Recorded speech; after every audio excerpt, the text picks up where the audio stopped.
எழுதிய நற்செய்தியிலிருந்து வாசகம். அதிகாரம் 12, இறைவசனங்கள் 44 தொடக்கம் 50 வரை. அக்காலத்தில் இயேசு உரத்த குரலில் கூறியது: என்னிடம் நம்பிக்கை கொள்பவர் என்னிடம் மட்டுமல்ல, என்னை அனுப்பியவரிடமே நம்பிக்கை கொள்கிறார். என்னை காண்பவரும் என்னை அனுப்பியவரையே காண்கிறார். என்னிடம் நம்பிக்கை கொள்பவர் இருளில் இராதபடி நான் ஒளியாக உலகிற்கு வந்தேன். நான் கூறும் வார்த்தைகளை கேட்டும் அவற்றை கடைப்பிடியாதவருக்கு தண்டனை தீர்ப்பு வழங்குபவன் நான் அல்ல. ஏனெனில் நான் உலகிற்கு தீர்ப்பு வழங்க வரவில்லை, மாறாக அதை மீட்கவே வந்தேன்.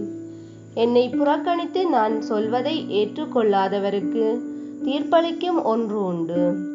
என் வார்த்தையே அது. இறுதி நாளில் அவருக்கு அது தண்டனை தீர்ப்பு அளிக்கும்.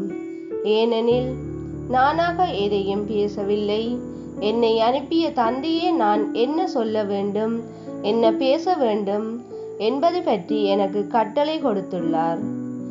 அவருடைய கட்டளை நிலைவாழ்வு தருகிறது என்பது எனக்கு தெரியும். எனவே நான் சொல்பவற்றை எல்லாம் தந்தை என்னிடம் கூறியவாறே சொல்கிறேன். இது கிறிஸ்து வழங்கும் நற்செய்தி. கிறிஸ்துவே உமக்கு புகழ்.